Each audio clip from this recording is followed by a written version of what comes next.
लेकिन ये हमारे फौजी को बहुत सताया है भारतीय जनता पार्टी ने।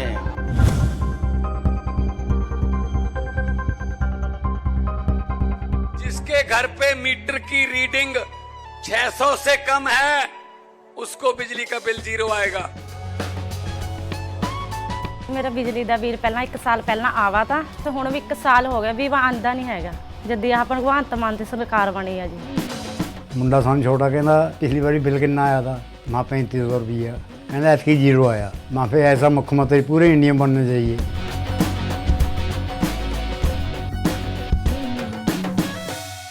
ये वो लोग हैं जो भारतीय जनता पार्टी से सताए हुए लोग हैं, इनकी नौकरी छीन ली।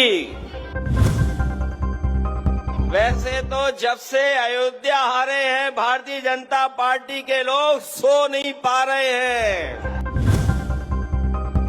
जो करोड़ों के आंकड़े दे रहे हैं, और मैंने सुना था उनका भाषण कि अयोध्या में भी 16 करोड़ लोग आ चुके हैं, दर्शन कर चुके हैं। जो सोचिए करोड़ों का हिसाब किताब दे रहे हैं, वो वहां पर जिन लोगों की जान गई उनकी गिनती नहीं दे पा रहे हैं। ये हमारा जो फौजी लाउड स्पीकर लेकर के बोल रहा है, हम और आप लोगों को तो परेशान भारतीय जनता पार्टी ने किया ही है, लेकिन ये हमारे फौजी को बहुत सताया है भारतीय जनता पार्टी ने। बताओ हमारे फौजी भाई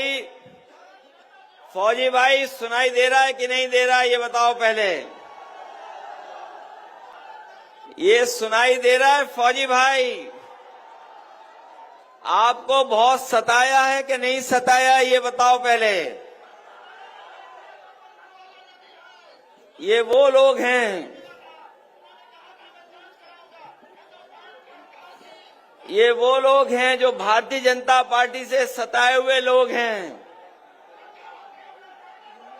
इनकी नौकरी छीन ली। लेकिन ये नौजवान अपनी वर्दी पहन करके अभी भी न्याय की लड़ाई लड़ रहा है। अभी वर्दी नहीं उतारी उसने, भारत का झंडा हाथ में लेकर के और समाजवादी सभा में आकर के भारतीय जनता पार्टी को हराने आया है। वैसे तो जब से अयोध्या हारे हैं भारतीय जनता पार्टी के लोग सो नहीं पा रहे हैं।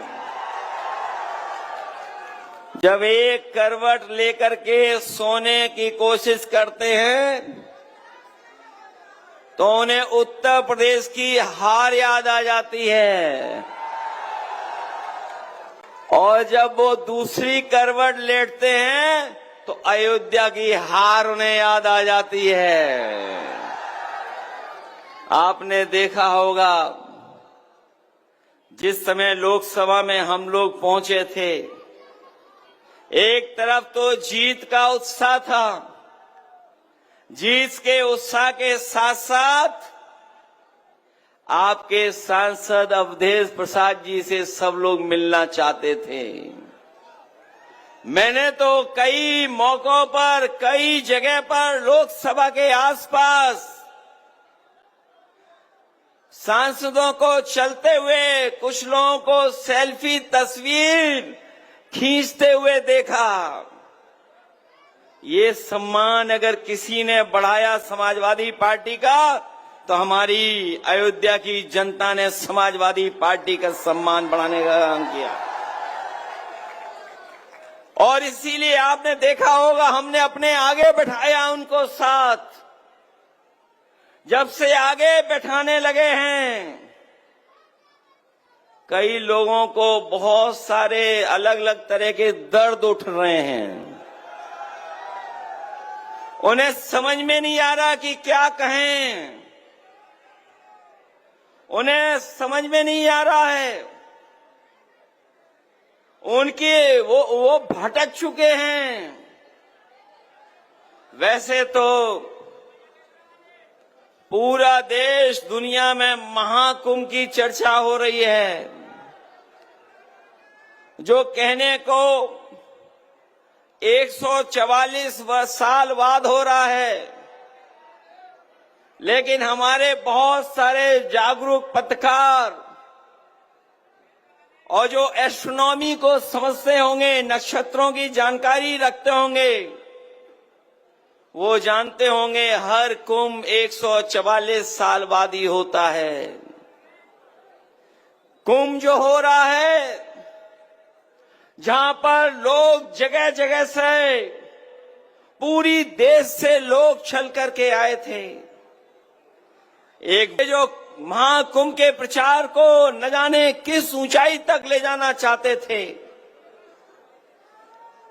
जो घटनाएं वहां हुई हैं महाकुंभ में, हम और आप लोग कल्पना नहीं कर सकते हैं।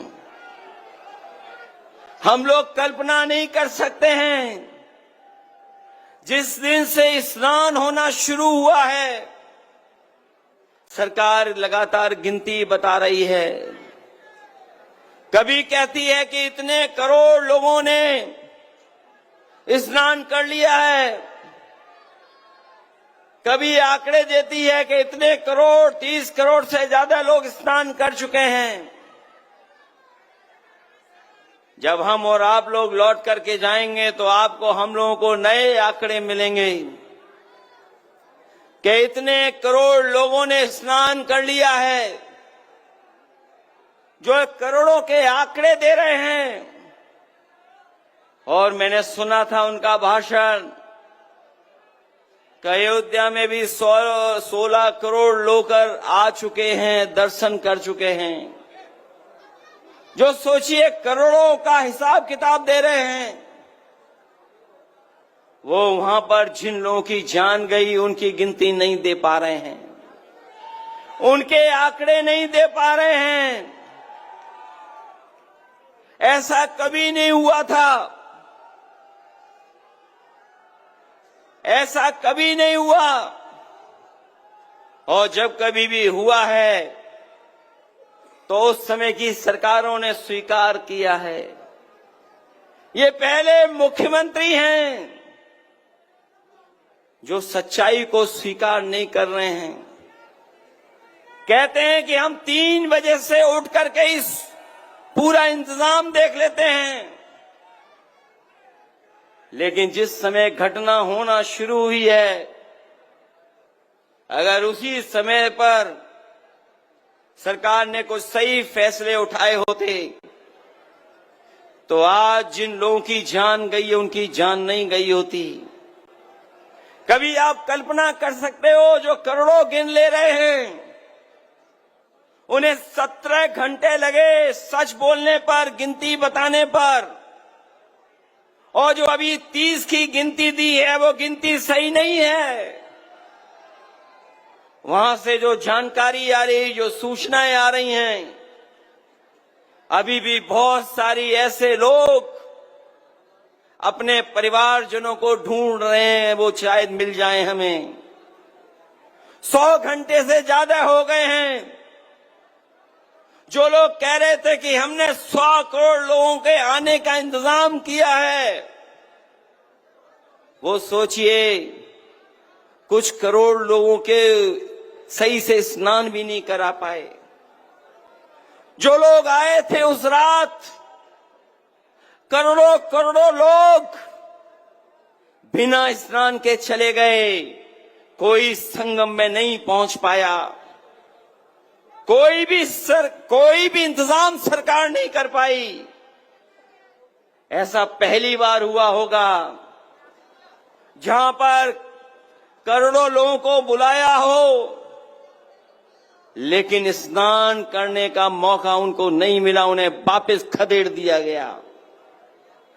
जो तस्वीरें आई हैं, वीडियो आए हैं, हमारे मुख्यमंत्री, याद रखना, वो कम पढ़े लिखे या ज्यादा पढ़े लिखे, इसका आकलन आप कर लो। ये जितना भी नौजवान खड़ा है, ये जानता है सोशल मीडिया पे क्या चल रहा है, क्या खबरें चल रही हैं। ये बड़े बड़े अखबार वाले चाहे ये बड़े बड़े टीवी चैनल वाले पैकेज के इशारे पर सही खबरें दिखाएं न दिखाएं, लेकिन हम उन तमाम लोगों को बधाई देना चाहते हैं जिन्होंने कम से कम सच्चाई सामने लाने का काम किया है। कई लोग घूम रहे हैं, भटक रहे हैं।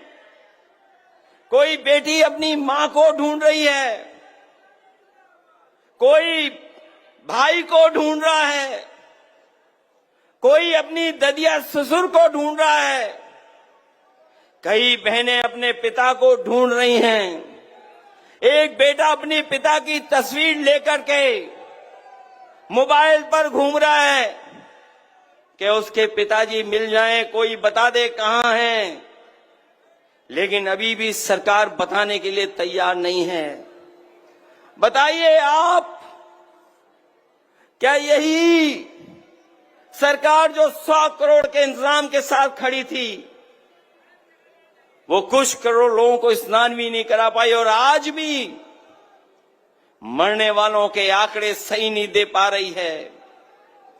न मरने वालों के आंकड़े सरकार दे पा रही है, और जो लोग खो गए हैं महाकुंभ में, उन लोगों की भी जानकारी नहीं दे पा रही है। मैं इस मौके पे कहना चाहता हूं, लोग वश से नहीं विचार से योगी होते हैं।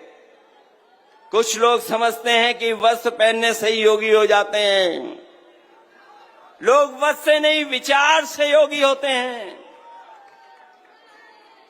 जो सत्य के रास्ते पे चले वही योगी है।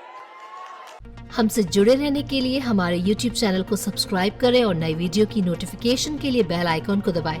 अगर आप ये वीडियो Facebook पर देख रहे हैं तो लाइक जरूर करें और ज्यादा से ज्यादा शेयर करें। धन्यवाद।